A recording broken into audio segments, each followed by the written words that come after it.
ಪ್ರತಿಯೊಬ್ಬ ಯಶಸ್ವಿ ಗಂಡಿನ ಹಿಂದೆ ಒಂದು ಹೆಣ್ಣು ಇರ್ತಾಳೆ ಅಂತ ತಮಗೆ ಪ್ರೇರಣೆ ಆಗಿದ್ದು ಕೂಡ ಒಂದು ಹೆಣ್ಣೆ ಆಗಿದ್ರೆ ಬರವಣಿಗೆಯಲ್ಲಿ. ಹಾಗೆ ನೋಡಕ್ಕೆ ಹೋದ್ರೆ ನನ್ನ ಪ್ರೇರಣೆ ನನ್ನ ಹೆಣ್ಣೆ, ನನ್ನ ಅಜ್ಜಿ ಪಾರ್ವತಮ್ಮ, ನನ್ನ ತಾಯಿ ಗಿರಿಜಮ್ಮ. ಅವರುಗಳನ್ನ ನೋಡ್ತಾ ಇದ್ದೆ, ಅವರುಗಳ ಬಾಧೆಗಳು ನೋಡ್ತಾ ಇದ್ದೆ, ಅವರ ಸಂಕಟಗಳನ್ನ ನೋಡ್ತಾ ಇದ್ದೆ. ನನ್ನ ಅಜ್ಜಿ ಒಂದು ವಿಧವೆ, ನನ್ನ ತಾಯಿ ಗಂಡ ಇಲ್ಲದಂತಹ ಒಂದು ವ್ಯಕ್ತಿ. ಗಂಡ ದೂರ ಆಗಿದ್ರು, ದೂರ ಆಗಿದ್ರು. ಇವರಿಬ್ರು ಅವರಿಬ್ರದ್ದು ಅವ್ರವ್ರದೇ ಆದಂತಹ ಸಂಕಟಗಳಿತ್ತು, ನೋವುಗಳಿದ್ವು. ನೋವುಗಳು ಮತ್ತು ಸಂಕಟಗಳು ಮನುಷ್ಯನ ಅನುಭವವನ್ನು ತೀವ್ರಗೊಳಿಸ್ತವೆ ದರ್ಶನ್. ಅದೇನಾಯಿತು, ನನಗೆ ನನ್ನ ರಾಮ ಬಿಟ್ಟ ಸೀತೆ ಥರ ಕಾಣಿಸ್ತಾ ಇದ್ಲು ನನ್ನ ತಾಯಿ.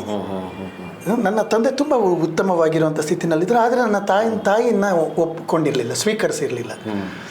ನಾನು ಶ್ರೀಮತಿ ಜಾನಕಿ ರಾಮ್ ಅಂತ ಒಂದು ನಾಟಕ ಬರೆದೆ, ಅದು ಪ್ರದರ್ಶನಗಳು ಆಯಿತು. ನನ್ನ ತಾಯಿ ಸೀತೆ, ನನ್ನ ತಾಯಿಯೇ ಜಾನಕಿ ಅದರೊಳಗಡೆ. ಆ ರೀತಿಯಲ್ಲಿ ಹೀಗೆ ನನ್ನ ಸಾಹಿತ್ಯ ರಚನೆಗೂ ಪ್ರೇರಣೆ ಹೆಣ್ಣೆ, ಆದರೆ ನನ್ನ ಅಜ್ಜಿ ಮತ್ತು ನನ್ನ ತಾಯಿ. ಹಾಗೆ ನೋಡೋಕೆ ನೀವು ಹೇಳ್ದಂಗೆ ಇವಳು ಕೂಡ ಯಾರು ನನ್ನ ಸ್ನೇಹಿತೆ. ಹೌದು, ಮೊದಲನೇ ಪುಸ್ತಕ ಬರೆಯೋದಕ್ಕೆ ಅವ್ರು ಮುಖ್ಯವಾಗಿ ಪ್ರೇರಣೆ. ಹೌದು. ಓಕೆ ಸರ್, ಈಗ ತಾವು ಯೋಗೀಶ್ ಆಗಿರ್ತೀರಾ, ಬರವಣಿಗೆ ಮುಖಾಂತರ ತಮ್ಮ ಒಂದು ಪುಸ್ತಕ ಕೂಡ ಪ್ರಕಟ ಆಗುತ್ತೆ. ಯೋಗೀಶ್ ಆಗಿದ್ದವರು ಯೋಗೀಶ್ ಮಾಸ್ಟರ್ ಹೇಗಾದರು ಅನ್ನೋಂಥದ್ದು. ಯೋಗೇಶ್ ಮಾಸ್ಟರ್ ಅಂತ ಅನ್ನೋದು ಹೆಂಗಾಯಿತು ಅಂತಂದರೆ, ನಾನು ಸ್ಕೂಲ್ ಟೀಚರ್ ಆಗಿದ್ದಕ್ಕೆ ಮಾಸ್ಟ್ರು ಅಂತ ಹೇಳ್ತಾ ಇದ್ರು.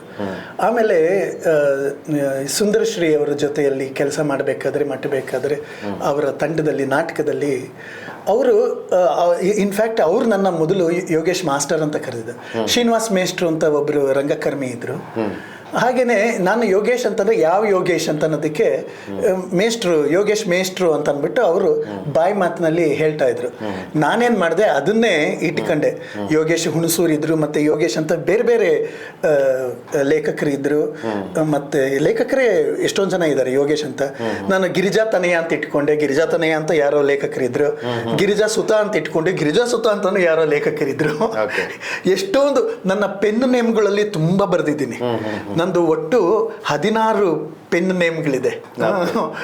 ಹಾಗಾಗಿ ಕೊನೆಗೆ ಈ ಯೋಗೇಶ್ ಮಾಸ್ಟರ್ನು ಕೂಡ ಚೇಂಜ್ ಆಗ್ತಿತ್ತೋ ಏನೋ, ಆದರೆ ಯೋಗೇಶ್ ಮಾಸ್ಟರ್ ಅನ್ನುವ ಹೆಸರಿದ್ದಂತಹ ಕಾದಂಬರಿ ವಿವಾದಕ್ಕೀಡಾಗಿ ಯೋಗೇಶ್ ಮಾಸ್ಟರ್ ಅಂಟ್ಕೊಂಡ್ಬಿಡ್ತು. ಇಲ್ಲಾಂದ್ರೆ ಅದನ್ನು ಬದಲಾಗ್ತಿತ್ತೋ ಏನೋ ಅನ್ಸುತ್ತೆ.